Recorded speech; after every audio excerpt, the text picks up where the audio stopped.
Salut à tous, j'espère que vous allez bien et que vous êtes prêts pour une aventure un peu différente aujourd'hui. On va parler d'un sujet qui intrigue beaucoup de monde, les choses que vous ne verrez jamais en Afrique. Oui, vous avez bien entendu, il y a des choses qui, malgré toute la diversité et la richesse de ce continent, restent totalement absentes ici. Aujourd'hui, on part pour un tour d'horizon des 20 choses que vous ne verrez jamais en Afrique. Mais avant de commencer, prenez un moment pour imaginer tout ce que vous pensez savoir sur ce continent. Peut-être avez-vous déjà entendu des idées reçues ou vu des images qui ne montrent qu'une toute petite partie de la réalité africaine. L'Afrique, c'est un continent immense, unique et incroyablement varié. Des déserts brûlants du Sahara aux jungles luxuriantes du Congo, en passant par des villes ultramodernes et des villages traditionnels, il y a ici une mosaïque de cultures, de paysages et de peuples. Mais malgré cette diversité, il y a des choses qui y sont tout simplement impossibles à trouver, et c'est ce qui rend ce voyage encore plus fascinant. Prêts à casser quelques clichés, à remettre en question vos idées préconçues et à découvrir ce qui rend l'Afrique vraiment spéciale? Oubliez tout ce que vous pensiez savoir, car aujourd'hui, on va explorer l'inattendu, le surprenant, et surtout, ce qui fait l'exception africaine. Alors, attachez bien vos ceintures, ouvrez grand les yeux et laissez-vous surprendre. C'est parti pour le top 20 des choses que vous ne verrez jamais en Afrique. Préparez-vous à voyager autrement, à apprendre, à sourire, et peut-être même à être étonné par ce que vous allez découvrir. On commence tout de suite. Oui, il y a bien des manchots en Afrique du Sud, et c'est souvent une surprise pour beaucoup de gens. On les imagine toujours sur la glace, dans le froid extrême, mais ici, sur les plages ensoleillées du Cap, ils se promènent tranquillement sur le sable chaud, ou se reposent sur les rochers baignés de soleil. Ces manchots africains, aussi appelés manchots du Cap, sont parfaitement adaptés à la vie dans un climat bien plus doux que celui de leurs cousins du pôle Sud. Mais attention, il ne s'agit pas des célèbres manchots empereurs que l'on voit dans les documentaires sur l'Antarctique. Les manchots empereurs vivent exclusivement sur la banquise glacée, dans des conditions extrêmes où les températures peuvent descendre bien en dessous de zéro. Ils sont les véritables rois du froid, capables de survivre à des tempêtes de neige et à des vents glaciaux. Les manchots du Cap, eux, n'ont rien à voir avec cette vie polaire. Leur plumage, leur comportement et même leur alimentation sont adaptés à la chaleur et à la vie sur les côtes africaines.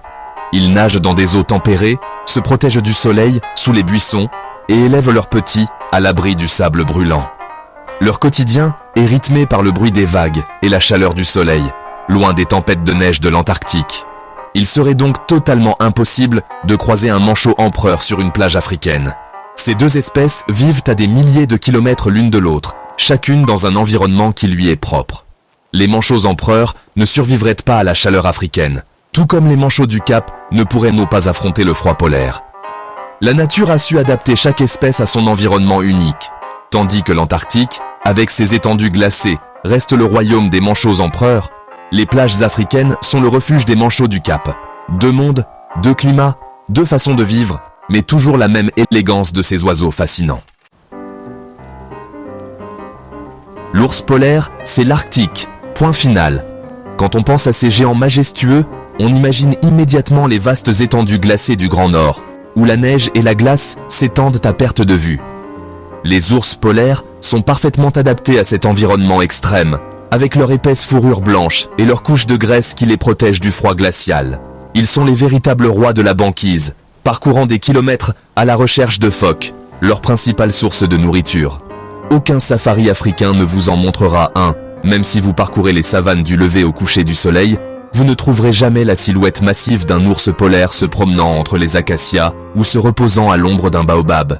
Ils vivent dans le froid extrême du nord, là où la température peut descendre bien en dessous de zéro et où la glace est leur terrain de chasse favori. Pas sous le soleil africain, où la chaleur règne et où la savane s'étend à l'infini. L'Arctique et l'Afrique sont deux mondes totalement opposés, séparés par des milliers de kilomètres et des climats radicalement différents.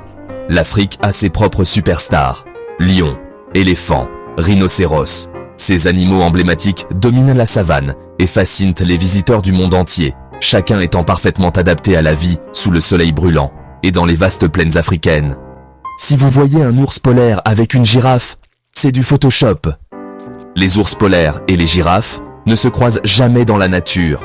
C'est la magie du montage photo, mais dans la réalité, chaque espèce a son royaume bien distinct. L'Arctique appartient aux ours polaires et la savane africaine a ses propres géants. Les aurores boréales illuminent le ciel des pays nordiques, jamais celui d'Afrique. Ce phénomène magique est réservé aux régions proches du pôle Nord. L'Afrique offre des ciels étoilés incroyables, mais pas de voiles verts et roses dansants. Pour voir ce spectacle, direction Scandinavie ou Canada, pas le Sahara. Les icebergs, c'est l'apanage des pôles, pas des côtes africaines. Même les glaciers du Kilimandjaro sont trop petits pour ça. Un iceberg géant au large de Dakar? Science-fiction totale. Les pyramides de Gizeh. Uniquement en Égypte, pas ailleurs en Afrique. Le Soudan a ses propres pyramides, mais elles sont très différentes. Les 3 grandes pyramides, c'est le trésor unique de Gizeh. Impossible de les trouver ailleurs sur le continent. Les kangourous, c'est l'Australie, pas l'Afrique. Les antilopes africaines sautent, mais ce ne sont pas des marsupiaux. Impossible de croiser un kangourou dans la savane. Chaque continent a ses propres champions du saut. Les tigres sont asiatiques, jamais africains. Les lions blancs existent, mais ils sont rares et ne sont pas polaires. Les tigres blancs, mutation asiatique, pas africaine. Pas de fauve polaire dans la brousse africaine. Le Kilimandjaro est le sommet d'Afrique, mais l'Everest, c'est l'Asie. 8000 mètres, c'est une autre planète. Chaque continent a son géant, et l'Everest ne sera jamais africain. Les chutes Victoria sont spectaculaires, mais elles ne gèlent jamais. Les cascades de glace, c'est pour le Canada ou la Russie. En Afrique, l'eau gronde toute l'année.